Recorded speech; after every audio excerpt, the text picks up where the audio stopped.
Pernahkah kalian membayangkan, seorang CEO wanita yang dingin, kaya raya, dan disegani banyak orang, harus dibuat gemetar tak berdaya saat melihat putri kesayangannya? Putri kecil yang sudah 5 tahun membisu dan menutup diri dari dunia, tiba-tiba membuka mulutnya. Namun, bukan untuk memanggil ibunya, melainkan memanggil ayah kepada seorang office boy miskin yang kerap dihina dan dicaci maki di kantor itu. Bagaimana bisa seorang pemuda lugu yang bekerja sebagai tukang bersih-bersih menjadi kunci dari suara hati yang telah lama terkunci? Dan rahasia besar apa yang sebenarnya disembunyikan oleh pemuda itu di balik penampilan sederhananya? Selamat datang di saluran Ken Arok Productions. Sebelum kita masuk ke kisah yang penuh air mata dan kejutan ini, jangan lupa untuk menekan tombol subscribe, like, dan aktifkan lonceng notifikasinya agar kalian tidak ketinggalan kelanjutan ceritanya. Saya doakan bagi teman-teman yang sudah subscribe, semoga rezekinya mengalir deras seperti air yang tak pernah putus. Tubuhnya selalu diberikan kesehatan, hidupnya penuh keberkahan, dan senantiasa bahagia bersama keluarga tercinta. Amin. Coba tulis di kolom komentar, dari kota mana saja kalian berasal? Insya Allah doa tulus kita bersama akan diijabah oleh Tuhan semesta alam. Mari kita mulai kisahnya. Di lantai 20 sebuah gedung perkantoran megah di Jalan Jenderal Sudirman, Yogyakarta, suasana terasa begitu dingin. Bukan hanya karena pendingin ruangan yang dipasang pada suhu terendah, melainkan karena kehadiran sosok pemimpin di sana. Ratna, seorang wanita berusia 29 tahun, duduk di kursi kebesarannya dengan tatapan yang tajam menatap layar laptop. Di dunia bisnis tekstil, ia dijuluki sebagai Ratu Es. Ia cantik, cerdas, namun nyaris tak pernah tersenyum. Bagi Ratna, senyuman adalah kemewahan yang telah hilang sejak kecelakaan tragis merenggut suaminya 2 tahun lalu. Para karyawan di luar ruangan kaca itu bekerja dalam ketegangan. Mereka tahu, satu kesalahan kecil bisa berakibat fatal. Namun, pemandangan kontras tersaji di sudut ruangan mewah Ratna. Di atas sofa kulit impor yang empuk, duduk seorang gadis kecil berusia 5 tahun dengan wajah yang sangat mirip ibunya. Namanya Bulan. Gadis kecil itu cantik. Matanya bulat bersinar, namun tatapannya kosong. Tidak ada tawa, tidak ada celoteh riang layaknya anak-anak seusianya. Bulan hanya menunduk, tangannya sibuk mencoret-coret kertas putih dengan pensil warna hitam. Hanya warna hitam. Ratna menghela napas panjang, melepaskan kacamata kerjanya, lalu beranjak mendekati putrinya. Suara langkah sepatu hak tinggi Ratna terdengar menggema di ruangan yang sunyi itu, namun Bulan sama sekali tidak menoleh. Ratna berlutut di hadapan putrinya, mencoba mensejajarkan tingginya dengan Bulan. Ia mengeluarkan sebuah kotak kado berwarna merah muda yang ia beli tadi siang. Di dalamnya terdapat boneka beruang yang sangat mahal dan lembut. Bulan, sayang, panggil Ratna dengan suara yang ia usahakan selembut mungkin. Lihat, Mama belikan teman baru buat Bulan. Namanya Bri. Bagus. Kan? Bulan mau pegang? Hening. Bulan sama sekali tidak merespons. Tangannya masih terus menggoreskan warna hitam membentuk benang kusut di atas kertas. Ratna menyentuh pelan tangan mungil itu, mencoba mengalihkan perhatian anaknya. Namun, reaksi Bulan justru mengejutkan. Gadis kecil itu menepis tangan ibunya dengan kasar, lalu membuang muka ke arah jendela, menatap awan mendung di langit Yogyakarta. Hati Ratna mencelos. Rasa sakit itu jauh lebih perih daripada kehilangan tender proyek miliaran rupiah. Sudah 5 tahun sejak kejadian itu, atau tepatnya sejak Bulan mulai mengerti arti kehilangan, putrinya mengalami apa yang disebut dokter sebagai selektif mutis. Bulan memilih untuk tidak berbicara. Ia mengunci suaranya rapat-rapat sebagai bentuk pertahanan diri dari traumanya. Bulan, tolong bicara sama Mama. Nak, bisik Ratna, suaranya mulai bergetar menahan tangis. Satu kata saja. Panggil Mama. Mama kangen suara Bulan. Namun permintaan itu kembali membentur tembok bisu. Bulan tetap diam, tenggelam dalam dunianya sendiri yang sunyi. Ratna bangkit berdiri, menyeka ujung matanya yang basah, lalu kembali ke mejanya dengan perasaan hancur. Ia menenggelamkan diri kembali dalam tumpukan dokumen, menjadikan pekerjaan sebagai pelarian dari rasa gagalnya menjadi seorang ibu. Ia bisa mengatur ratusan karyawan, tapi ia tidak berdaya menghadapi kebisuan putri kandungnya sendiri. Tanpa Ratna sadari, Takdir sedang menyiapkan seseorang yang tak terduga untuk masuk ke dalam benteng pertahanan mereka. Sementara ketegangan menyelimuti ruangan sang CEO di lantai atas, suasana yang jauh berbeda terasa di bagian belakang kantor, tepatnya di area pantry yang sempit namun bersih. Di sanalah wilayah kerja seorang pegawai baru yang belakangan ini sering menjadi bahan pembicaraan diam-diam para karyawan wanita. Namanya Chandra. Pemuda berusia 27 tahun ini baru bekerja selama 2 minggu sebagai office boy. Namun, ada sesuatu yang berbeda dari Chandra. Ia tidak seperti petugas kebersihan pada umumnya yang sering terlihat kusut atau berbau keringat matahari. Chandra selalu tampil rapi. Seragam oranyenya disetrika licin, dan jika ia lewat, tercium aroma sabun bayi yang segar dan menenangkan. Rambutnya yang sedikit gondrong, selalu tertutup rapi oleh sebuah topi beanie lusuh berwarna abu-abu yang menjadi ciri khasnya. Wajahnya bukanlah wajah tampan ala model majalah, tetapi wajah yang teduh, jenis wajah yang membuat siapapun merasa aman dan nyaman saat memandangnya. Pagi itu, Chandra sedang sibuk menyeduh kopi pesanan untuk rapat divisi pemasaran. Tangannya bergerak cekatan namun luwes, seolah-olah menyeduh kopi adalah sebuah seni, bukan sekadar rutinitas pesuruh. Sambil mengaduk cangkir demi cangkir dengan sendok kecil, terdengar senandung lirih dari bibirnya. Ia menyanyikan lagu lawas tentang Yogyakarta, pulang ke kotamu, ada setangkup haru dalam rindu. Suaranya tidak keras, hanya gumaman pelan, namun nadanya begitu pas dan merdu, seolah ia sedang menumpahkan perasaannya sendiri ke dalam lagu itu. Di saku celana kerjanya yang agak kedombrangan, menyembul sebuah buku sketsa kecil bersampul kulit imitasi. Saat pekerjaan sedang sepi, Chandra sering terlihat duduk di pojok gudang, mengeluarkan pensil, dan menggambar sesuatu di buku itu. Bukan coretan iseng, melainkan sketsa detail sudut-sudut bangunan kantor, bayangan cahaya matahari yang masuk lewat jendela, atau potret orang-orang yang lalu lalang dengan berbagai ekspresi lelah mereka. Ia adalah seorang pengamat yang ulung. Di mata orang lain, Chandra hanyalah seorang office boy yang tidak dianggap, sosok transparan yang keberadaannya sering diabaikan. Namun justru karena itulah, Chandra bisa melihat wajah asli orang-orang di gedung pencakar langit ini tanpa topeng jabatan mereka. Kehidupan Chandra sangat sederhana, atau setidaknya itulah yang terlihat.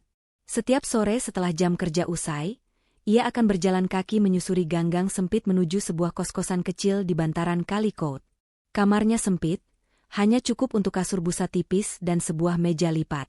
Tidak ada yang tahu dari mana asal-usulnya, atau mengapa pemuda setenang dan secerdas Chandra mau bekerja kasar seperti ini. Bagi Chandra, pekerjaan ini adalah sebuah pelarian yang ia nikmati, sebuah cara untuk menghilang dari hiruk-pikuk kehidupan masa lalunya yang rumit. Ia menikmati kesederhanaan ini, menikmati menjadi orang biasa yang tidak dikenal siapapun. Namun, ketenangannya itu sebentar lagi akan terusik. Takdir sedang merancang pertemuan yang akan mengubah hidup si office boy sederhana ini dengan sang ratu es dan putri kecilnya yang membisu. Pertemuan yang diawali dengan sebuah insiden kecil yang tak terduga. Waktu menunjukkan pukul 10 pagi ketika ketegangan di ruang rapat utama mencapai puncaknya. Di ujung meja panjang berbahan kayu jati itu, Ratna sedang mencecar tim pemasaran mengenai penurunan omzet bulan lalu. Suaranya datar namun menusuk, membuat para manajer menunduk tak berani menatap mata sang CEO. Di antara mereka, duduklah Dito, manajer pemasaran yang berpenampilan perlente dengan rambut klimis dan jas mahal. Dito, yang selama ini diam-diam menaruh hati sekaligus ambisi untuk menguasai Ratna, merasa terpojok karena kinerjanya yang paling disorot. Egonya terusik. Ia butuh pelampiasan, ia butuh seseorang yang lebih rendah darinya untuk diinjak agar dirinya merasa tinggi kembali. Tepat saat itulah, pintu ruang rapat terbuka pelan. Chandra masuk membawa nampan berisi beberapa cangkir kopi panas yang asapnya masih mengepul. Langkahnya hati-hati dan sopan, berusaha tidak menimbulkan suara yang mengganggu jalannya rapat. Ia berkeliling meletakkan cangkir di depan para peserta rapat. Giliran tiba di meja Dito, Chandra membungkuk sedikit untuk menyajikan kopi hitam pesanan sang manajer. Namun, dengan gerakan cepat yang luput dari pandangan orang banyak, Dito sengaja menyentakkan sikunya kasar tepat saat Chandra hendak menaruh cangkir.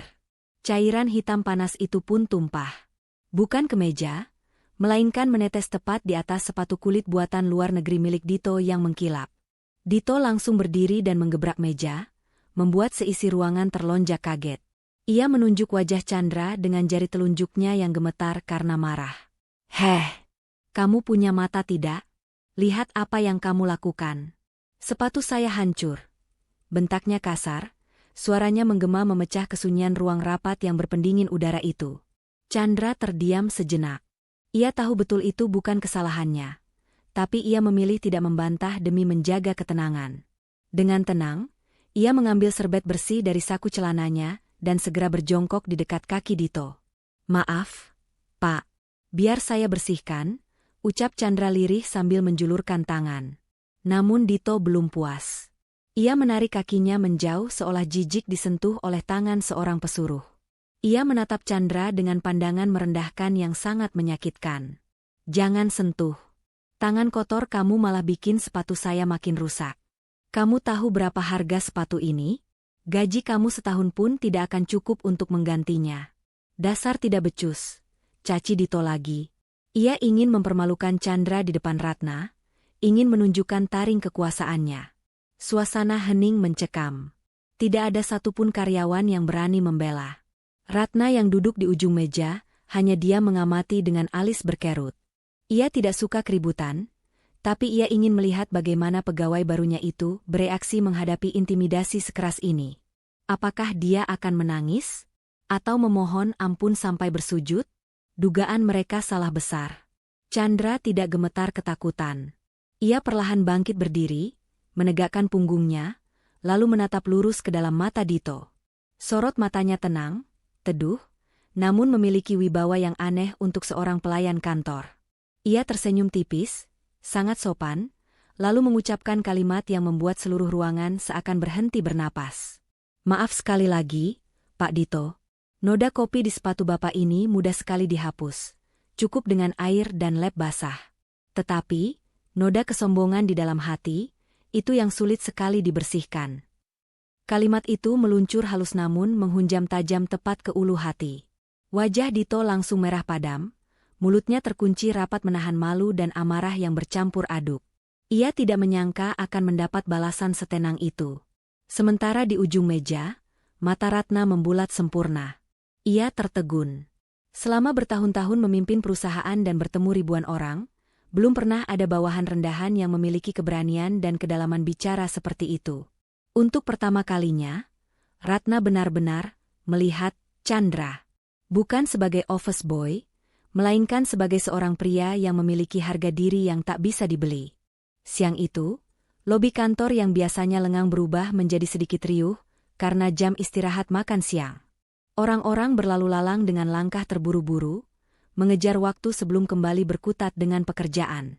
Di salah satu sudut lobi, Ratna terlihat sedang mondar-mandir dengan telepon genggam menempel di telinganya.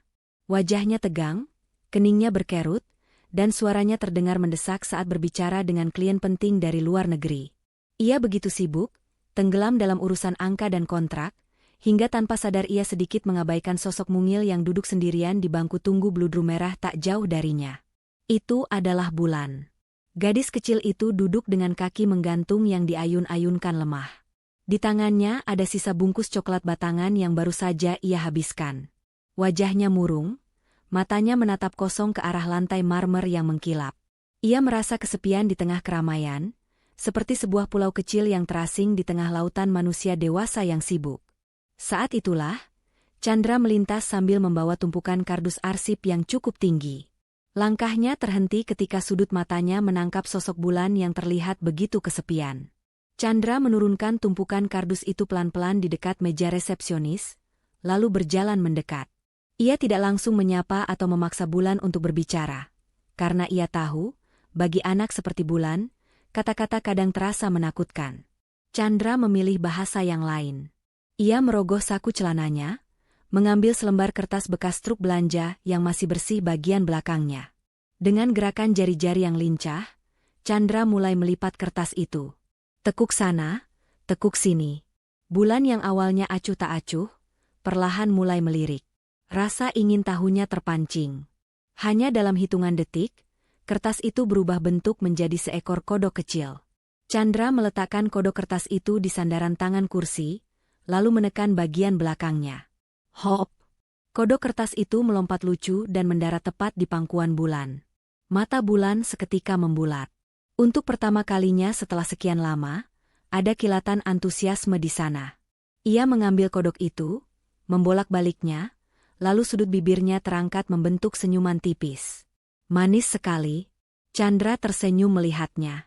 Ia kemudian berlutut di hadapan Bulan, dan saat itulah ia menyadari ada noda coklat yang cukup tebal tertinggal di pipi kanan gadis kecil itu. Chandra tidak merasa jijik. Ia justru merogoh saku lainnya, mengeluarkan sebuah sapu tangan katun berwarna biru muda yang meski sudah lama, tapi terlihat sangat bersih dan terawat.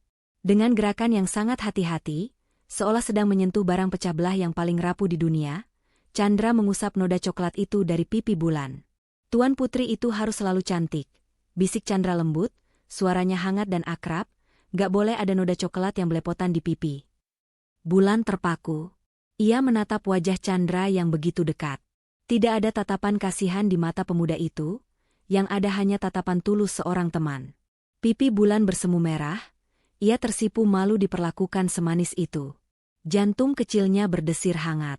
Di kejauhan, Ratna yang baru saja menutup teleponnya sempat menoleh dan melihat pemandangan itu.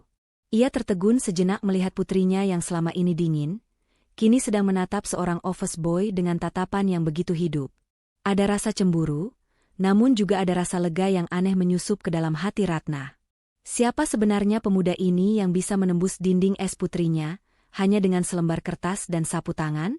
Malam itu, suasana di ballroom salah satu hotel berbintang di kawasan Malioboro terasa begitu meriah.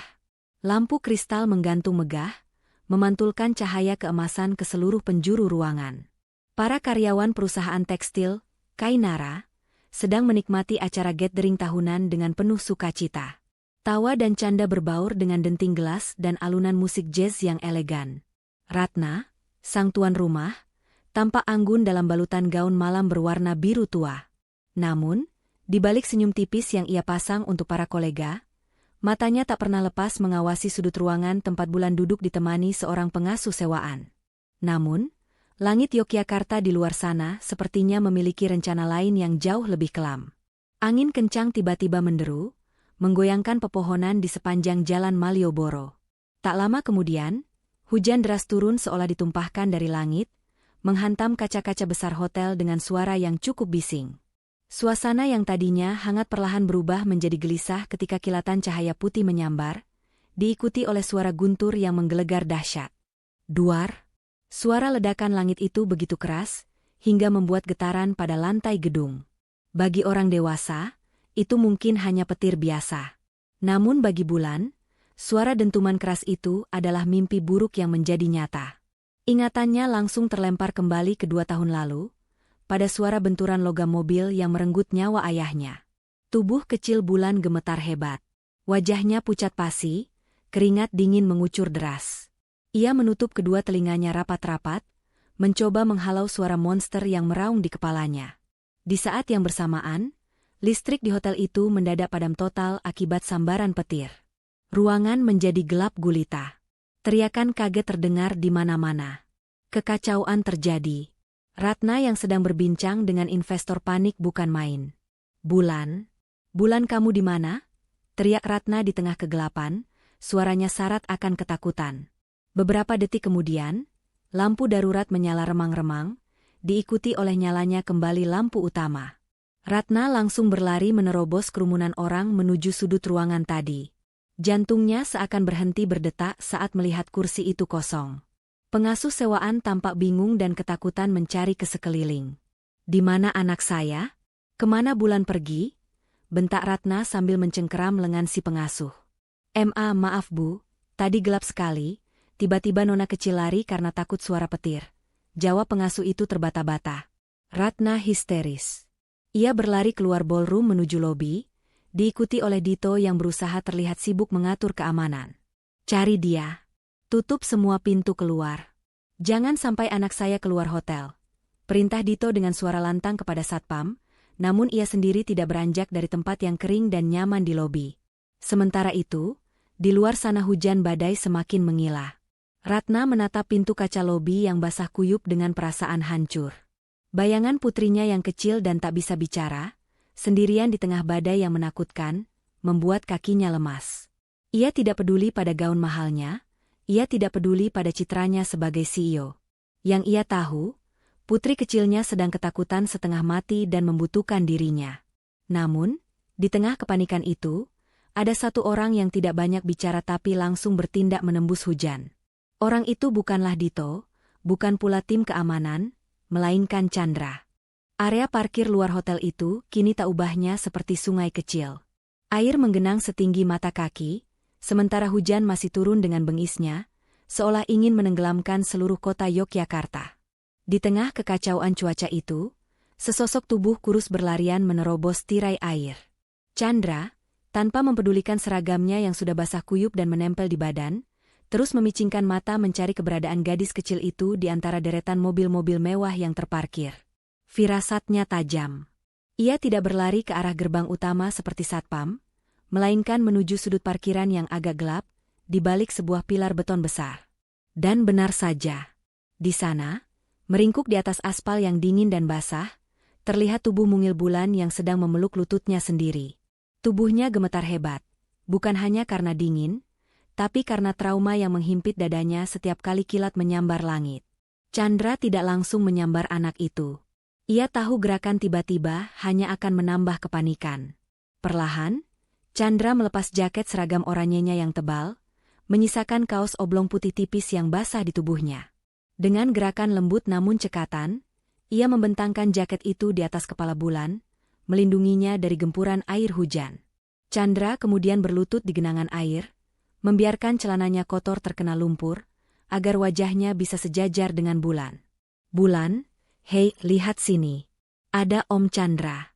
Tidak apa-apa, petirnya cuma mau lewat, kok, bisik Chandra dengan nada menenangkan, mengabaikan dingin yang menusuk tulang rusuknya sendiri. Saat itulah, dari arah lobi, terdengar teriakan histeris. Ratna berlari kencang tanpa alas kaki. Ia membuang sepatu hak tingginya agar bisa berlari lebih cepat. Gaun malam mahalnya hancur terkena lumpur dan hujan, rambutnya yang tadinya disanggul rapi kini terurai berantakan menutupi wajah. Di belakangnya, Dito dan beberapa staf mengejar sambil membawa payung yang sia-sia karena angin terlalu kencang. Bulan, ya Tuhan, nak. Ratna menjatuhkan dirinya di aspal, tepat di samping Chandra dan Bulan. Tangannya gemetar hendak meraih putrinya. Namun, sesuatu yang ajaib dan membingungkan terjadi. Bulan perlahan mengangkat wajahnya yang basah oleh air mata dan hujan. Tatapannya tidak tertuju pada Ratna, ibunya yang sedang menangis, melainkan terpaku lurus pada manik mata Chandra yang teduh. Di mata gadis kecil itu, sosok Chandra yang memayunginya dari badai tampak tumpang tindih dengan bayangan sosok ayah yang dirindukannya. Bibir mungil yang telah terkunci rapat selama 5 tahun itu perlahan terbuka. Bergetar, ragu, namun akhirnya sebuah suara serak dan lirih berhasil lolos, mengalahkan suara derasnya hujan. Ayah takut. Waktu seakan berhenti berputar. Ratna membeku di tempatnya.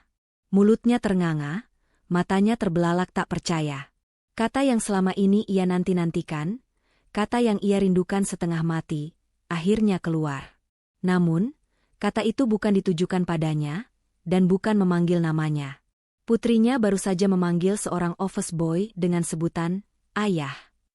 Di tengah deru hujan yang memekakan telinga, keheningan yang mencekam justru menyelimuti hati Ratna. Ia menatap Chandra dengan pandangan yang sulit diartikan, antara rasa syukur yang meluap, kebingungan yang hebat, dan rasa cemburu yang menusuk. Suasana malam di utara stasiun Tugu Yogyakarta masih ramai meski jam sudah menunjukkan pukul 11 malam. Suara deru kereta api yang melintas sesekali terdengar, beradu dengan riuh rendah percakapan orang-orang yang sedang menikmati makan malam di pinggir jalan. Di salah satu sudut angkringan kopi jos yang terkenal itu, tersaji sebuah pemandangan yang sangat kontras dan menarik perhatian beberapa pengunjung lain. Ratna, sang CEO yang biasanya duduk di kursi kulit ergonomis ruang ber-AC, kini duduk kaku di atas bangku kayu panjang yang keras. Gaun malam mahalnya yang seharga puluhan juta rupiah itu tampak kusut dan bernoda lumpur kering. Rambutnya yang tadinya basah kini mulai mengering tak beraturan. Ia tampak seperti ikan yang dipaksa keluar dari akuarium emasnya dan dilempar ke trotoar. Di sampingnya, Bulan tertidur pulas dalam gendongan Chandra. Tangan mungil gadis kecil itu mencengkeram erat kaos oblong Chandra, seolah takut jika pegangannya lepas sedikit saja, sosok ayah barunya itu akan menghilang. Chandra sendiri tampak santai. Ia menyeruput teh panas dari gelas belimbing, seolah tidak terjadi apa-apa. Di hadapan mereka, tersaji beberapa bungkus nasi kucing dan sate usus yang masih mengepul, aroma arang yang dimasukkan ke dalam kopi di meja sebelah menguar di udara. Ratna menatap Chandra dengan tatapan menyelidik. Kejadian di hotel tadi benar-benar menampar logikanya. Bagaimana mungkin putrinya yang selama ini menolak semua psikolog lulusan luar negeri, justru luluh pada seorang pemuda lulusan entah mana ini? Saya mau kamu kerja buat saya, ucap Ratna tiba-tiba, memecah keheningan di antara mereka. Suaranya terdengar tegas, namun ada nada memohon yang tersirat di sana. Chandra meletakkan gelas tehnya perlahan. Loh, saya kan memang kerja buat ibu. Besok pagi juga saya ngepel lantai 2 lagi, Bu, jawabnya polos sambil tersenyum tipis.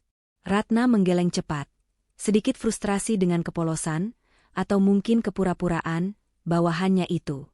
Bukan itu maksud saya, Chandra. Lihat Bulan. Dia tidak mau lepas dari kamu. Saya mau kamu jadi pengasuh pribadi Bulan di luar jam kantor.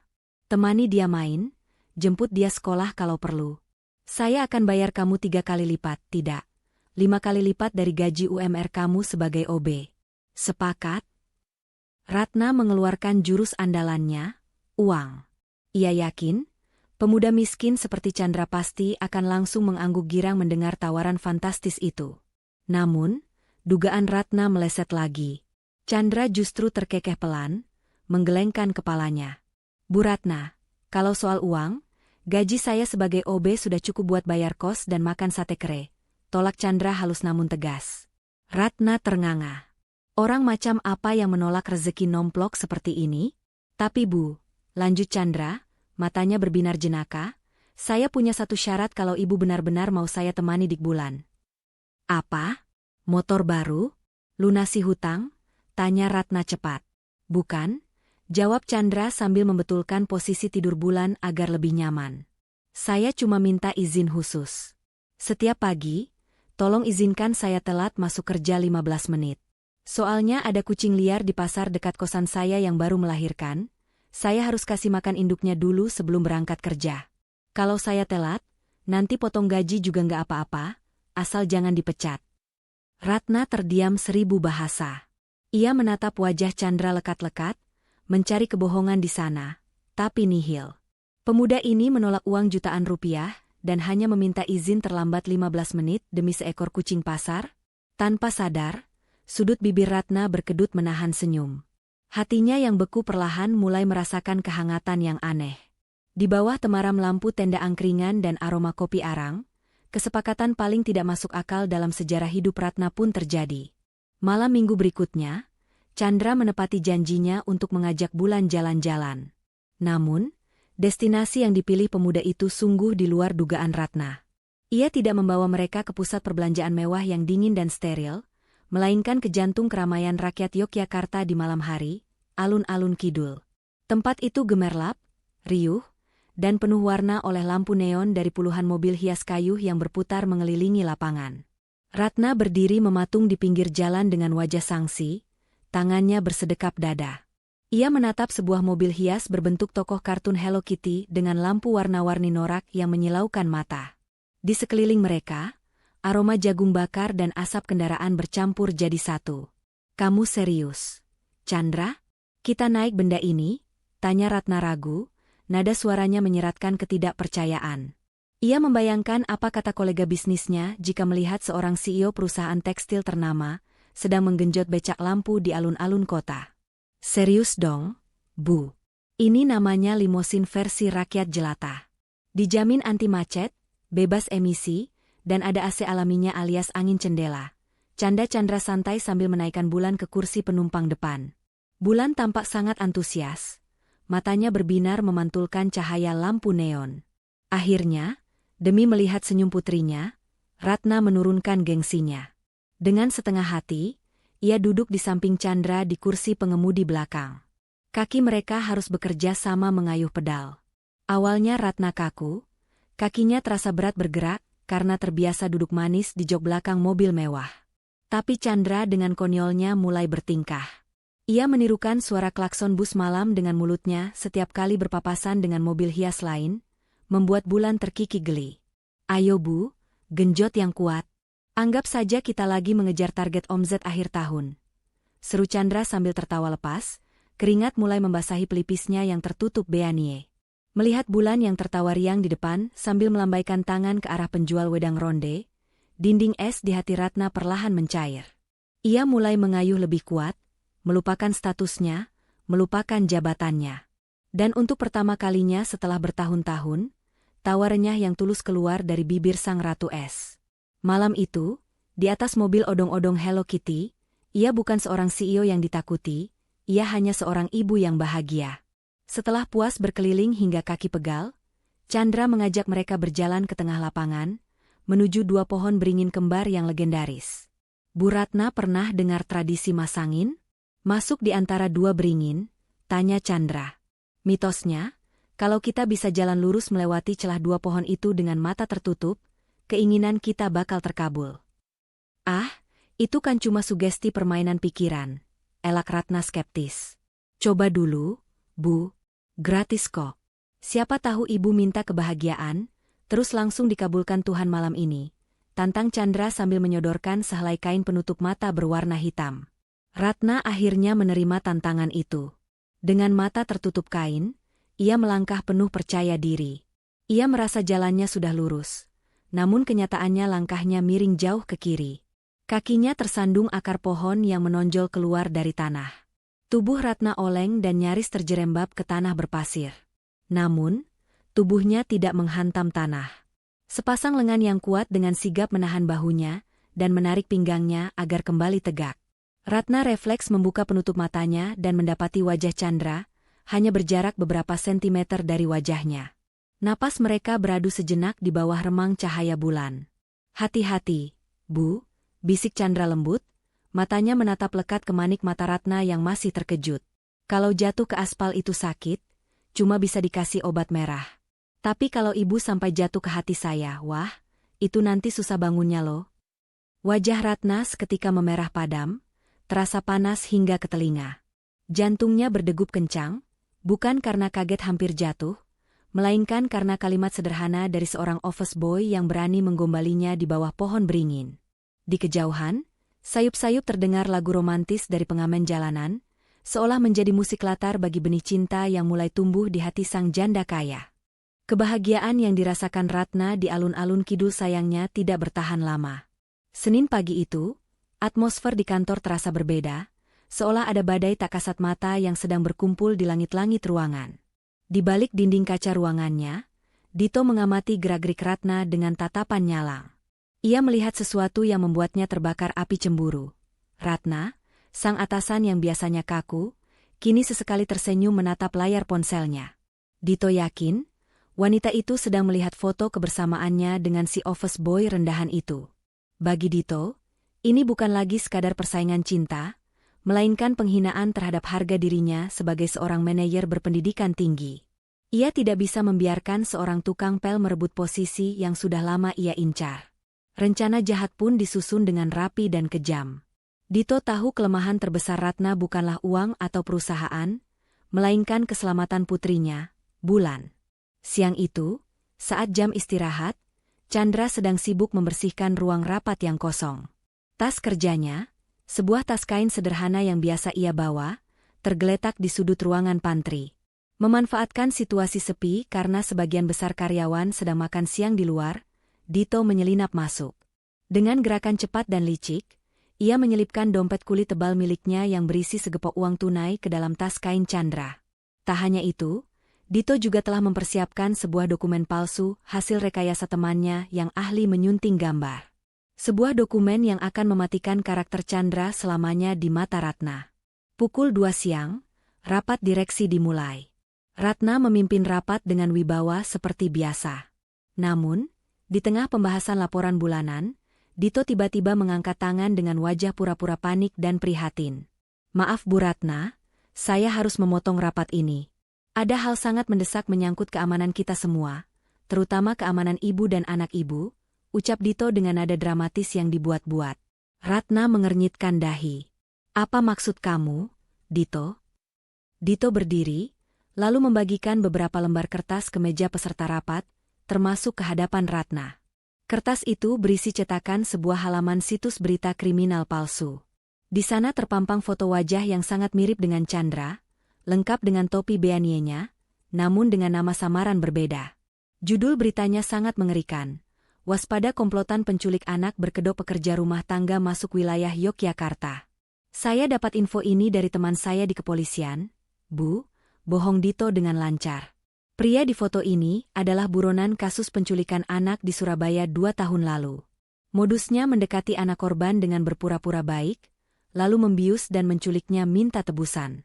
Wajahnya sangat mirip dengan Chandra, OB baru kita. Darah di wajah Ratna seketika surut. Jantungnya berdegup kencang, rasa takut yang amat sangat mulai merayapi punggungnya.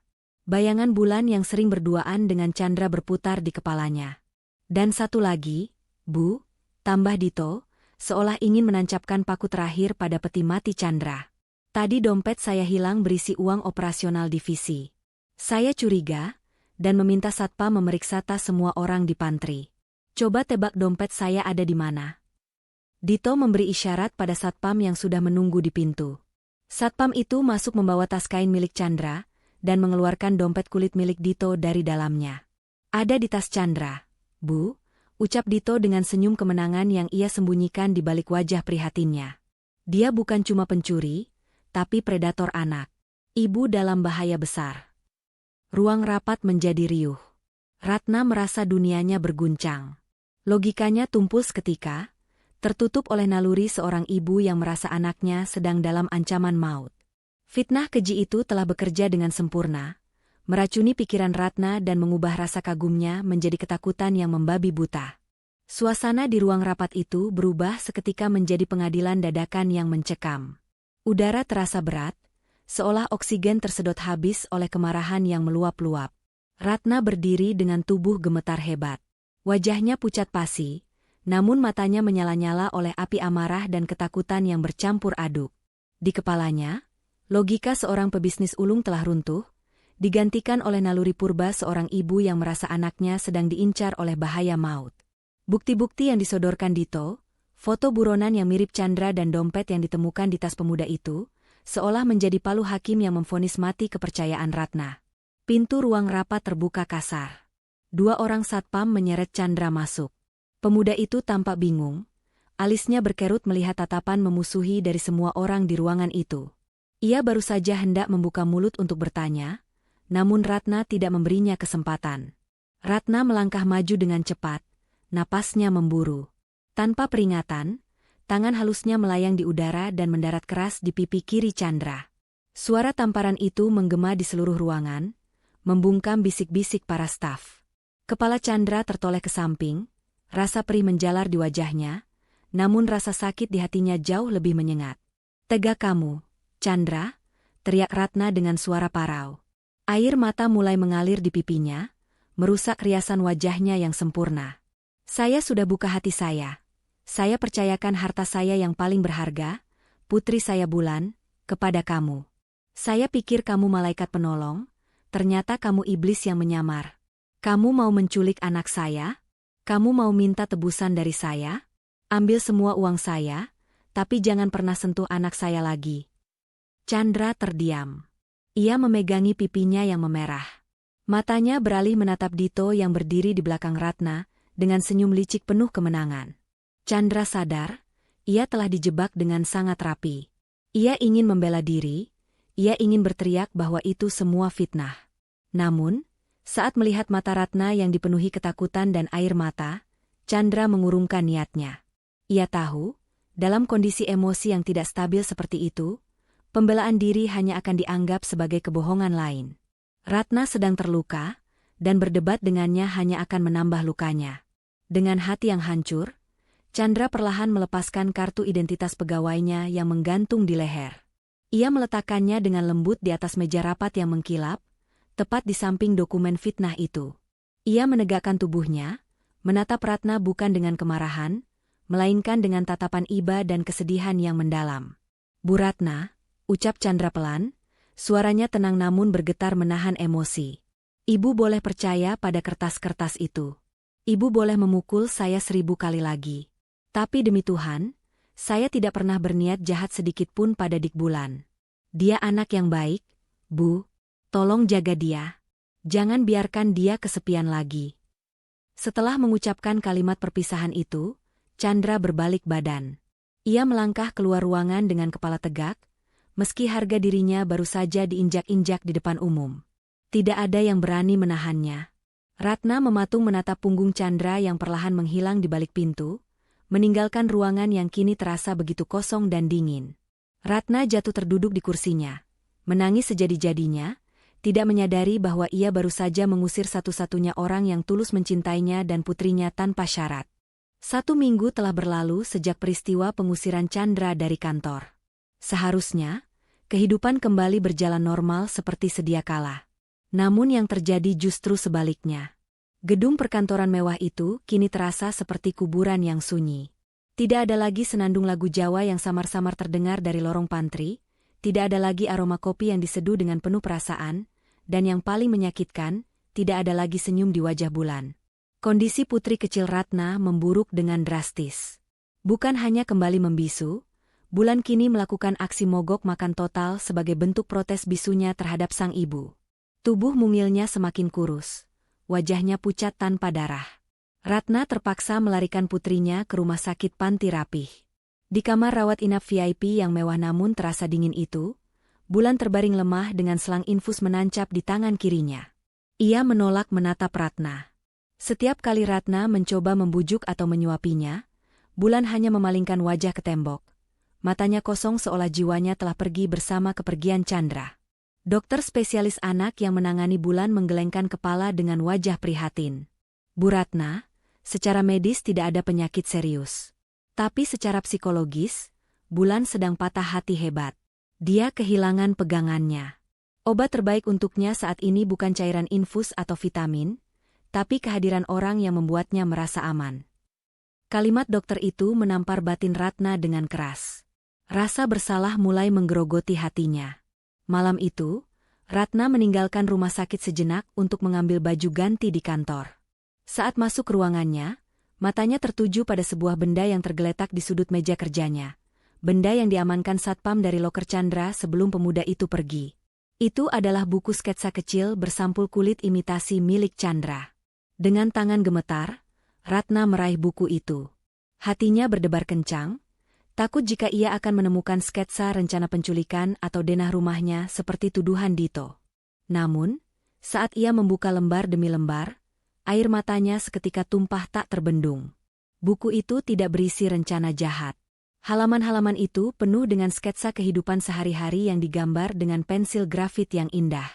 Ada gambar Bulan yang sedang tertawa lebar saat naik odong-odong, lengkap dengan sayap malaikat di punggungnya. Di bawah gambar itu tertulis keterangan kecil, malaikat kecil yang suaranya dirindukan dunia. Ratna membalik halaman berikutnya, dan napasnya tercekat. Di sana tergambar sketsa wajah dirinya sendiri. Ratna ingat momen itu, saat ia ketiduran di dalam mobil sepulang dari alun-alun kidul karena kelelahan. Dalam gambar itu, wajah Ratna terlihat begitu damai, tanpa topeng ketegasan yang biasa ia pakai. Goresan pensil Chandra begitu detail menangkap guratan lelah di wajah sang CEO. Dan di sudut bawah gambar itu, terdapat tulisan tangan Chandra yang rapi, wanita tangguh yang hebat, tapi sebenarnya rapuh dan butuh sandaran untuk istirahat. Ratna mendekap buku sketsa itu ke dadanya. Tangisnya pecah memecah kesunyian kantor malam itu. Ia sadar, ia telah melakukan kesalahan terbesar dalam hidupnya. Chandra bukan penjahat. Tidak mungkin seorang penjahat bisa melihat dan menggambar jiwa mereka dengan ketulusan sedalam ini. Tuduhan Dito adalah racun, dan Ratna baru saja meminumnya hingga melukai satu-satunya orang yang tulus peduli pada mereka. Malam itu, di bawah temaram lampu meja kerja, Sang Ratu Es akhirnya luluh lantak oleh penyesalan yang terlambat. Pagi itu, matahari belum terlalu tinggi ketika sebuah mobil Alphard putih terlihat kesulitan memasuki gang sempit di kawasan bantaran Calicut. Ratna, dengan mata sembab dan wajah lelah, nekat menyetir sendiri mobil mewahnya ke daerah padat penduduk itu. Naluri dan rasa bersalah menuntunnya untuk mencari satu-satunya obat bagi putrinya, Chandra. Berbekal alamat yang tercantum di data karyawan lama, Ratna akhirnya berhenti di depan sebuah rumah petak sederhana dengan tembok yang mulai mengelupas. Itu adalah kos-kosan tempat Chandra tinggal. Ratna turun dari mobil, mengabaikan tatapan heran warga sekitar yang jarang melihat wanita berpenampilan mahal masuk ke wilayah mereka. Ia mengetuk pintu kayu yang rapuh itu dengan tidak sabar. Tak lama kemudian, seorang wanita parubaya dengan daster batik lusuh keluar. Itu ibu kos. "Maaf, Bu. Saya mencari Chandra." "Apakah dia ada?" tanya Ratna to the point, suaranya terdengar mendesak. Ibu kos menatap Ratna dengan pandangan sedih, lalu menggeleng pelan. "Walah, telat jenengan, Bu. Mas Chandra sudah pergi 2 hari yang lalu. Dia pamit pulang kampung, katanya sudah tidak kerja lagi di kantor. Padahal Mas Chandra itu anak paling baik yang pernah ngekos di sini.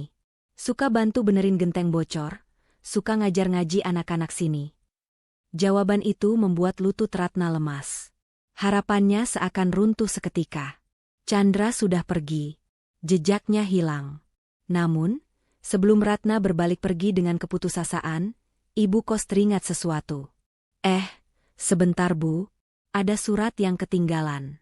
Datangnya baru kemarin sore lewat pos kilat, tapi Mas Chandra keburu pergi. Mungkin penting, ujar ibu kos sambil masuk ke dalam dan kembali membawa sebuah amplop tebal berwarna hitam elegan dengan logo emas. Ratna menerima amplop itu dengan dahi berkerut.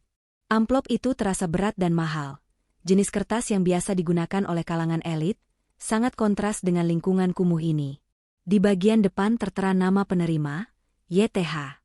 BPK Chandra Abimanyu. Jantung Ratna berdegup kencang. Ia merobek segel amplop itu dengan tangan gemetar.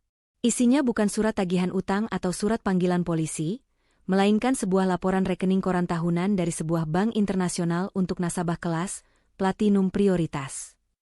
Mata Ratna terbelalak membaca angka saldo yang tertera di sana. Nolnya begitu banyak hingga Ratna harus mengedipkan mata berkali-kali untuk memastikan ia tidak salah lihat. Itu adalah jumlah uang yang bahkan melebihi aset perusahaan Ratna sendiri. Dengan tangan gemetar, Ratna segera mengeluarkan ponsel pintarnya. Ia mengetik nama, Chandra Abimanyu, di mesin pencari. Dalam hitungan detik, layar ponselnya menampilkan ribuan hasil pencarian. Foto-foto Chandra, bukan dengan topi beanie dan seragam oranye, melainkan dengan jas mahal di berbagai acara bisnis dunia, muncul di layar. Artikel teratas berbunyi, Putra Mahkota Nusantara Group, Chandra Abimanyu, arsitek jenius yang menolak warisan bisnis triliunan rupiah demi riset sosial. Dunia Ratna seakan berputar hebat. Ponsel di tangannya nyaris terjatuh. Pria yang selama ini ia anggap sebagai office boy miskin, pria yang ia hina dengan uang, dan pria yang ia tampar karena dituduh mencuri recehan, ternyata adalah putra tunggal dari pemilik holding company raksasa, investor utama yang sedang ditunggu-tunggu Ratna untuk menyelamatkan perusahaannya dari kebangkrutan. Chandra bukan penjahat yang mengincar hartanya. Chandra adalah pangeran yang sedang menyamar, dan Ratna baru saja mengusirnya dengan cara yang paling memalukan. Rasa malu dan penyesalan kini menghantam dada Ratna jauh lebih keras dari sebelumnya. Malam itu, kemegahan Candi Prambanan seolah menjadi saksi bisu bagi drama kehidupan yang akan mencapai puncaknya. Pelataran candi Hindu terbesar di Asia Tenggara itu telah disulap menjadi venue makan malam yang luar biasa mewah. Lampu-lampu sorot berwarna keemasan menembak ke arah menara candi, menciptakan siluet yang agung dan mistis di bawah langit malam yang bertabur bintang. Ini adalah acara gala dinner pertemuan para investor besar, momen hidup dan mati bagi perusahaan tekstil milik Ratna yang sedang diambang kebangkrutan akibat sabotase internal. Ratna hadir di sana, namun jiwanya seolah tidak berada di tempat. Ia mengenakan gaun kebaya modern bernuansa hitam yang elegan, namun wajahnya menyeratkan kecemasan yang mendalam. Ia tahu siapa yang akan datang. Fakta yang ia temukan di kosan kumuh itu terus menghantui pikirannya. Ia akan bertemu Chandra, bukan sebagai atasan dan bawahan, melainkan sebagai seorang pendosa yang menghadap hakimnya. Di sebelahnya, Dito berdiri dengan percaya diri yang berlebihan. Pria licik itu mengenakan jas terbaiknya, sibuk menebar senyum palsu ke sana kemari, sama sekali tidak menyadari bahwa lehernya sedang berada di ujung tanduk. Bu Ratna, tenang saja. Presentasi saya nanti pasti akan memukau perwakilan Nusantara Group. Investor itu pasti akan menyuntikkan dana segar buat kita. Lagi pula, hama pengganggu seperti si Mantanobe itu sudah kita buang, jadi aura perusahaan kita sudah bersih. Bisik Dito dengan nada angkuh, masih sempat-sempatnya menghina Chandra. Ratna hanya diam. Tangannya mencengkeram erat gelas minumannya hingga buku-buku jarinya memutih. Ia ingin sekali berteriak di depan wajah Dito, namun suaranya tercekat. Tiba-tiba, lampu utama meredup. Suara pembawa acara menggema melalui pengeras suara, memecah keriuhan tamu undangan. Hadirin sekalian, mohon perhatiannya. Mari kita sambut tamu kehormatan kita malam ini. Sosok visioner di balik desain arsitektur hijau yang sedang mendunia, sekaligus perwakilan tunggal dari Nusantara Group. Inilah Bapak Chandra Abimanyu. Semua mata tertuju ke arah panggung utama. Dari balik tirai bludru, melangkah keluar seorang pria dengan postur tegap sempurna. Tidak ada lagi topi beanie lusuh, tidak ada lagi seragam oranye yang bau matahari. Pria itu mengenakan setelan jas tuxedo hitam potongan Italia yang membalut tubuhnya dengan pas. Rambutnya ditata rapi menyisir ke belakang, menampilkan dahi yang cerdas dan rahang yang tegas. Wajahnya bersih, bercahaya, dan memancarkan aura kekuasaan yang tak terbantahkan. Itu Chandra. Dito yang sedang meminum koktailnya tersedak hebat hingga terbatuk-batuk. Matanya melotot seakan mau keluar dari kelopaknya. Loh itu kan? Dito tergagap, jarinya menunjuk gemetar ke arah panggung. Itu si Chandra Obe maling. Kenapa dia ada di sana? Satpam. Mana Satpam? Ratna menatap sosok di panggung itu dengan mata berkaca-kaca. Chandra berjalan tenang menuju podium, tatapannya menyapu seluruh hadirin dengan wibawa seorang pemimpin, hingga akhirnya matanya berhenti dan terkunci pada satu titik. Meja nomor 7, tempat Ratna dan Dito berada. Tatapan itu bukan lagi tatapan teduh si penyeduh kopi, melainkan tatapan tajam seekor elang yang siap menyambar mangsanya. Malam itu, di bawah bayang-bayang Candi Roro Jonggrang, sang pangeran telah kembali untuk mengambil tahtanya dan menuntut keadilan. Suara tepuk tangan yang tadinya riuh menyambut kehadiran Chandra perlahan mereda, digantikan oleh keheningan yang mencekam. Chandra berdiri tegak di atas panggung, tangannya memegang pelantang suara dengan santai namun penuh kendali. Ia tidak langsung memulai pidato bisnis tentang angka atau keuntungan. Matanya yang tajam menyapu seluruh hadirin, lalu berhenti tepat di wajah Dito yang kini sudah banjir keringat dingin hingga membasahi kerah kemejanya. Bapak Ibu sekalian, suara Chandra terdengar berat dan berwibawa, menggema di pelataran Candi Prambanan. Sebelum saya menandatangani kontrak investasi triliunan rupiah untuk menyelamatkan PT Kainara, ada satu hal mendasar yang harus kita luruskan. Nusantara Group tidak pernah bekerja sama dengan perusahaan yang memelihara benalu. Ratna menahan napas. Ia tahu persis kemana arah pembicaraan ini.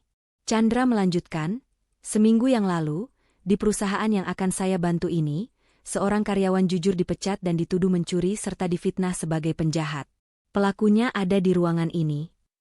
Tiba-tiba, layar raksasa di belakang Chandra yang seharusnya menampilkan grafik saham, berubah tampilan. Sebuah rekaman video berputar. Itu adalah rekaman kamera pengawas tersembunyi, yang sengaja dipasang Chandra di sudut dapur kantor, karena ia sudah lama mencurigai gerak-gerik Dito. Dalam video itu, terlihat jelas dengan resolusi tinggi, Dito sedang mengendap-endap masuk saat jam istirahat. Tangan kanannya merogoh saku jas, mengeluarkan dompet tebal, dan dengan sengaja menyelipkannya ke dalam tas kain lusuh milik Chandra. Gumam kaget dan bisik-bisik langsung pecah di antara para tamu undangan. Semua mata kini tertuju pada meja nomor 7. Dito panik setengah mati. Ia berdiri, menunjuk-nunjuk ke arah layar dengan histeris. Itu bohong. Itu rekayasa. Video itu palsu. Dia menjebak saya, teriak Dito dengan suara pecah, berusaha membela diri meski buktinya sudah terpampang nyata. Chandra tersenyum miring, senyum yang dingin. Rekayasa? Mari kita lihat bukti lainnya. Layar berganti lagi. Kali ini menampilkan deretan data audit keuangan digital. Aliran dana perusahaan yang selama ini bocor ternyata mengalir deras ke rekening pribadi Dito dan selingkuhannya.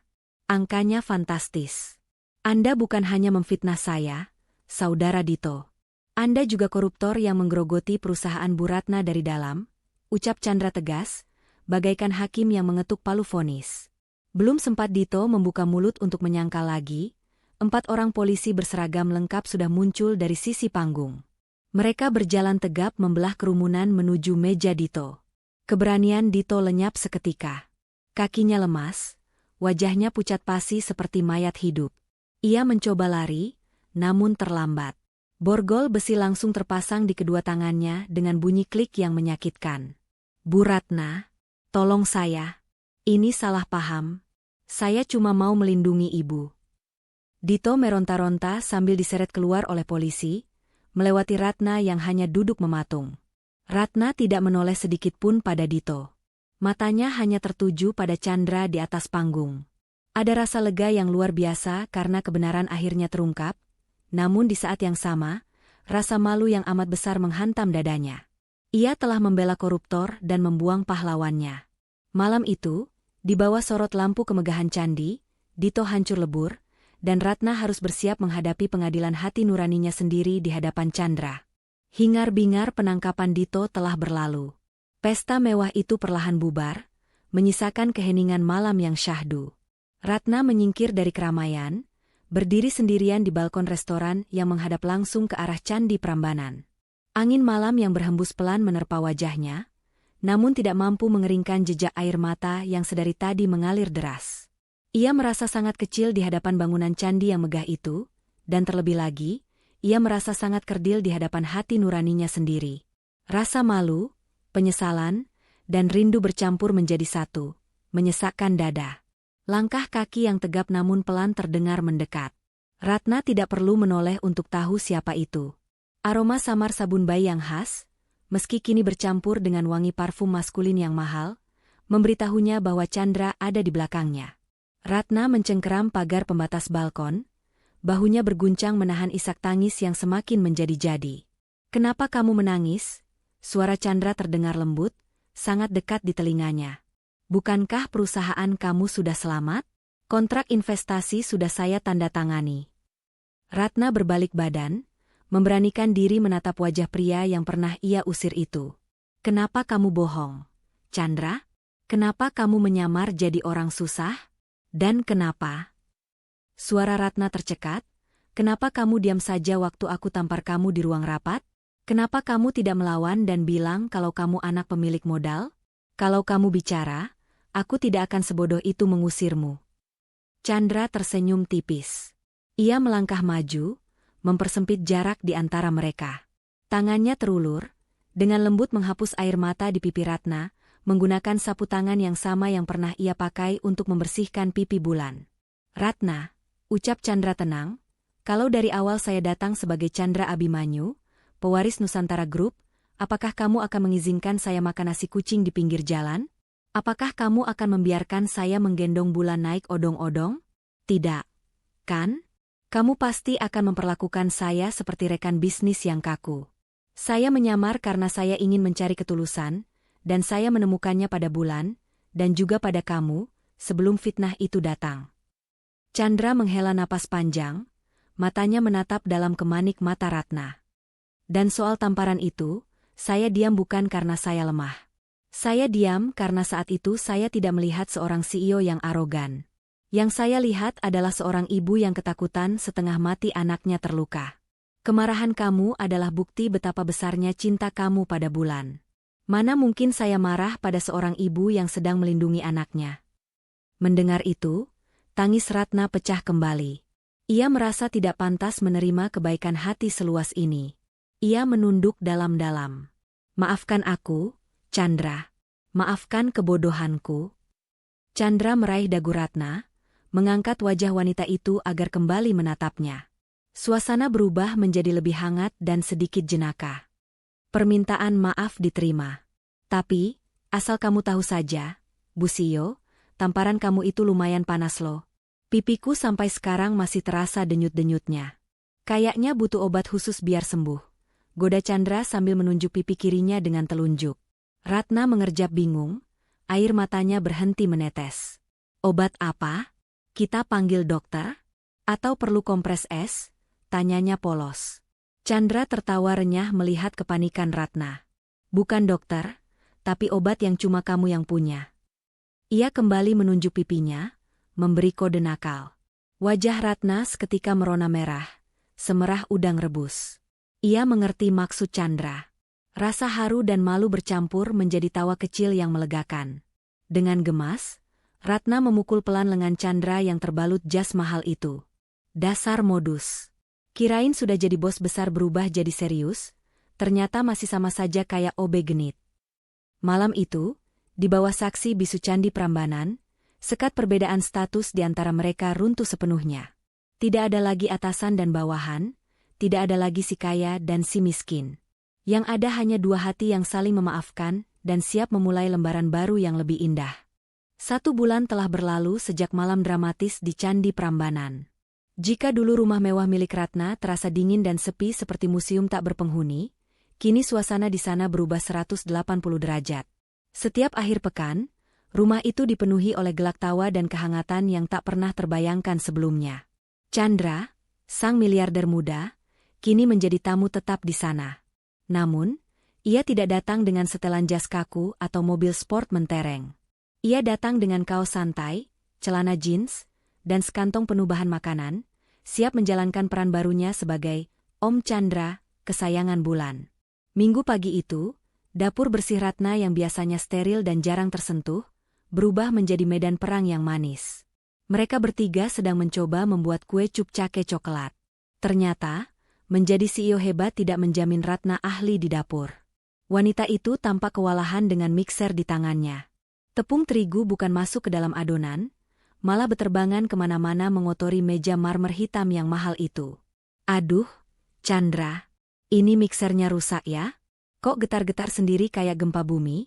Keluh Ratna panik sambil berusaha memegang mangkuk adonan yang berputar liar. Chandra yang sedang mengoleskan mentega ke loyang, tertawa terbahak-bahak melihat tingkah wanita yang dicintainya itu. Itu bukan rusak, Bu Bos. Itu kecepatannya terlalu tinggi. Kamu mau bikin kue atau mau mengaduk semen? Ledek Chandra sambil mematikan tombol mixer itu. Di samping mereka, Bulan duduk di atas meja island sambil mengayun-ayunkan kakinya. Wajah gadis kecil itu sudah cemong penuh noda coklat cair, tapi bibirnya tak henti-hentinya mengoceh riang, sebuah pemandangan yang membuat hati siapapun meleleh. Mama lucu. Mukanya putih semua kayak hantu tepung. Seru Bulan dengan suara lantang dan jelas. Sudah tidak ada lagi kebisuan, yang ada hanya celoteh ceria anak-anak. Chandra mengambil sedikit tepung dengan ujung jarinya, lalu dengan jahil menoletkannya ke hidung mancung Ratna. Nah, sekarang Mama jadi badut beneran. Pasangannya Om Chandra, goda Chandra. Ratna membelalakan matanya, pura-pura marah meski bibirnya menahan senyum. Ih, Chandra, jangan mulai ya. Ratna hendak membalas, tapi Chandra sudah sigap menghindar sambil tertawa. Momen itu terasa begitu sederhana, namun sangat mahal harganya. Chandra menatap Ratna yang sedang sibuk membersihkan apronnya. Ia melangkah mendekat, berdiri di samping Ratna. Ia tidak menyentuh Ratna sembarangan, ia sangat menghormati wanita itu. Chandra hanya mencondongkan tubuhnya sedikit, mendekatkan wajahnya ke telinga Ratna yang tertutup rambut. Tahu tidak, Ratna? Bisik Chandra dengan suara rendah yang membuat jantung Ratna berdesir hebat. Wangi parfum mahal kamu memang enak. Tapi wangi vanila dan tepung kue di baju kamu hari ini, itu wangi favorit saya. Wangi rumah. Wangi masa depan. Wajah Ratna seketika bersemu merah jambu, lebih manis dari adonan kue yang mereka buat. Ia menunduk malu, menyembunyikan senyum bahagianya. Di dapur yang berantakan itu, di antara tepung yang berserakan dan aroma coklat panggang, benih cinta mereka tumbuh semakin subur, mengakar kuat dalam harmoni keluarga kecil yang mulai terbentuk sempurna. Malam itu, Chandra membawa Ratna dan Bulan berkendara menanjak ke arah Gunung Kidul. Tujuan mereka bukanlah restoran bintang 5 atau villa mewah, melainkan sebuah tempat sederhana di pinggir jalan yang dikenal sebagai Bukit Bintang. Di sana, mereka bertiga duduk santai di atas kap mesin mobil, membiarkan kaki mereka menggantung, sambil menikmati jagung bakar hangat di tengah hembusan angin malam yang cukup menusuk tulang. Pemandangan di depan mata mereka sungguh memukau. Dari ketinggian itu, kota Yogyakarta di bawah sana tampak seperti lautan kunang-kunang raksasa. Ribuan lampu kota berkelap-kelip, bersaing dengan bintang-bintang di langit kelam. Suasana begitu syahdu dan romantis, seolah alam semesta sedang merestui kebersamaan mereka. Bulan sudah sibuk menghitung lampu-lampu di bawah sana dengan jari mungilnya, sementara Chandra dan Ratna menikmati keheningan yang nyaman. Tiba-tiba, Chandra merogoh saku celananya. Ratna yang melihat gerakan itu sempat menahan napas. Apakah Chandra akan mengeluarkan kotak bludru merah berisi cincin berlian mahal? Mengingat status Chandra sekarang sebagai triliuner, hal itu sangat mungkin terjadi. Namun, sekali lagi Chandra memberikan kejutan. Yang ia keluarkan bukanlah kotak perhiasan, melainkan selembar kertas lipat berwarna emas mengkilap. Di bawah sorot lampu jalan yang remang-remang, jari-jari terampil Chandra mulai melipat kertas itu. Ratna mengamati dengan bingung bercampur haru. Dalam hitungan detik, kertas emas itu telah berubah bentuk menjadi sebuah cincin mainan yang sederhana namun rapi. Chandra bergeser sedikit, menatap wajah Ratna dengan tatapan yang sangat dalam dan serius. Ia meraih tangan kiri Ratna, lalu meletakkan cincin kertas itu di telapak tangan wanita itu. "Ratna," ucap Chandra lembut, suaranya bersaing dengan desau angin. "Aku bisa saja membelikanmu cincin berlian yang paling besar dari toko perhiasan termahal di dunia besok pagi. Tapi cincin kertas ini beda. Ini simbol janji aku. Kertas ini rapuh. Tapi kalau dijaga dengan dua tangan, dia akan bertahan selamanya. Sama seperti hati kita." Ratna terdiam, matanya mulai berkaca-kaca. Chandra melanjutkan, kali ini dengan senyum tulus yang memikat hati. "Aku memang pemilik perusahaan, tapi di hadapan kamu dan Bulan, aku ingin melamar posisi yang lebih rendah tapi paling penting. Aku ingin melamar kerja menjadi office boy, seumur hidup untuk hati kalian. Tugasku melayani kebahagiaanmu, membersihkan kesedihanmu, dan menjaga senyum kalian setiap hari tanpa hari libur." Chandra menarik napas panjang, lalu mengucapkan kalimat pamungkasnya. "Ratna, maukah kamu memecat status jandamu malam ini, dan merekrut aku secara resmi menjadi suami dan ayah bagi Bulan?" Air mata bahagia tumpah membasahi pipi Ratna. Ia tidak butuh kemewahan, ia hanya butuh kepastian dan ketulusan ini. Tanpa ragu, Ratna mengangguk mantap. "Saya terima lamaran kerjanya, Pak OB. Mulai besok, kamu dilarang resign seumur hidup." Chandra tertawa lega lalu menyematkan cincin kertas itu di jari manis Ratna. Tiba-tiba, dari tengah mereka, Bulan meloncat girang sambil bertepuk tangan. "Hore! Bulan punya Papa Chandra! Bulan punya Papa Chandra!" Sorak-sorai polos gadis kecil itu memecah keheningan malam di Bukit Bintang. Chandra langsung merangkul kedua perempuan yang paling dicintainya itu. Di atas bukit, dengan latar belakang jutaan lampu kota Yogyakarta, sebuah keluarga baru telah lahir. Bukan karena ikatan darah atau harta, melainkan karena ikatan cinta yang tulus dan sederhana. Waktu bergulir dengan indah pasca pernikahan mereka. Ratna dan Chandra kini menempati sebuah rumah berkonsep joglo modern yang asri di pinggiran kota, jauh dari kebisingan namun penuh dengan ketenangan. Meskipun Chandra adalah seorang triliuner yang bisa saja membeli rumah bak istana raja, ia tetap memilih kesederhanaan. Baginya, rumah mewah bukan dinilai dari marmer impor atau lampu gantung kristal, melainkan dari seberapa hangat tawa yang terdengar di dalamnya. Setiap pagi, rutinitas manis itu selalu terjadi. Chandra, yang kini menjabat sebagai komisaris utama namun tetap rendah hati, tidak pernah absen melakukan tugas favoritnya, menyisir rambut Bulan sebelum berangkat sekolah. Dengan telaten, tangan besar Chandra merapikan rambut putri sambungnya, mengepang dua atau mengikat kuncir kuda sesuai permintaan sang tuan putri. Pemandangan Chandra yang gagah dengan apron masak, sedang menyisir rambut anak kecil, menjadi sarapan terindah bagi Ratna setiap harinya. Namun, layaknya rumah tangga pada umumnya, kerikil-kerikil kecil yang lucu kerap mewarnai hari-hari mereka. Ratna, sang CEO yang super perfeksionis dan rapi, seringkali dibuat darah tinggi oleh kebiasaan buruk suaminya. Chandra punya hobi aneh, menaruh handuk basah bekas mandi di atas kasur king size mereka yang spraynya baru diganti. "Mas Chandra, berapa kali aku bilang, handuk basah itu di jemuran, bukan di kasur. Nanti kasurnya jamuran," omel Ratna sambil berkacak pinggang, menatap handuk basah yang tergeletak tak berdosa itu. Kalau sudah begitu, Chandra tidak akan berdebat.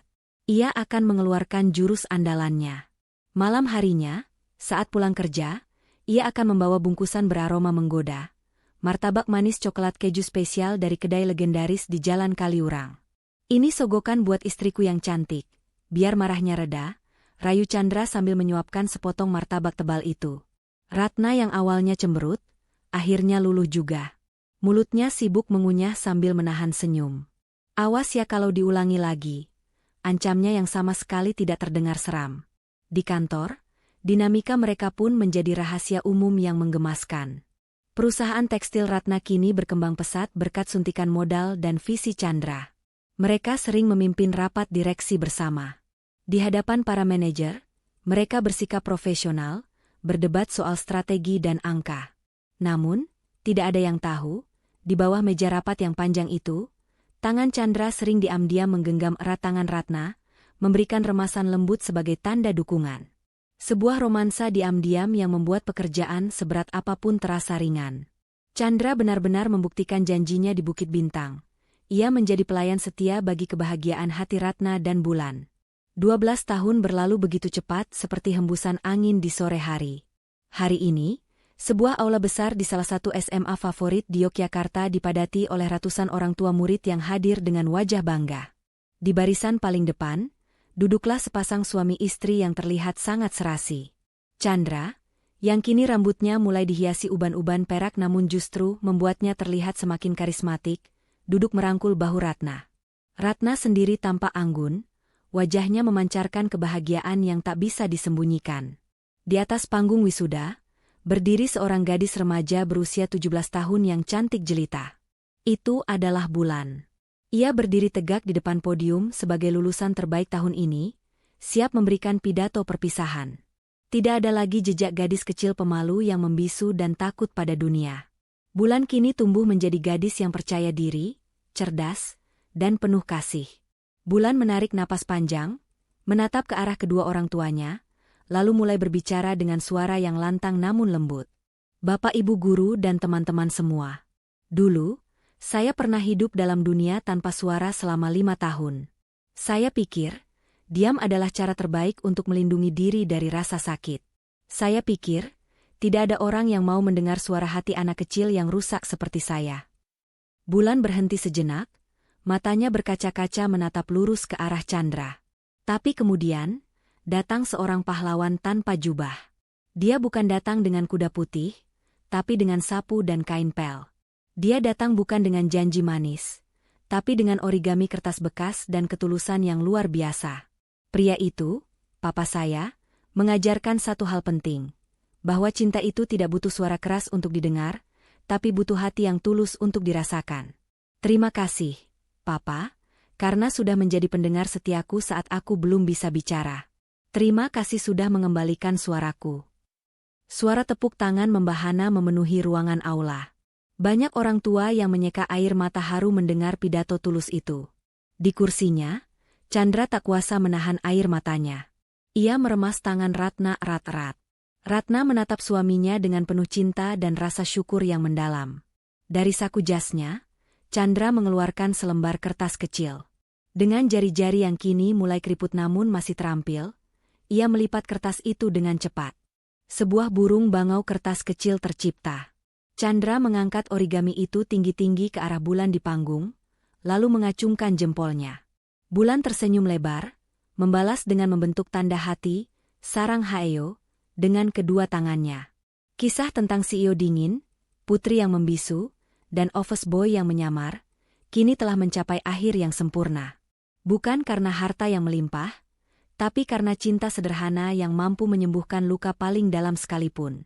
Dan di kota Yogyakarta yang istimewa ini, kisah mereka akan terus abadi, tersimpan dalam setiap lipatan kenangan dan senandung rindu yang takkan pernah usai. Nah Sobat Ken Arok Productions, itulah tadi kisah mengharukan perjalanan cinta Ratna, Chandra, dan Bulan. Bagaimana menurut kalian? Bagian mana yang paling bikin baper? Tulis pendapat kalian di kolom komentar ya.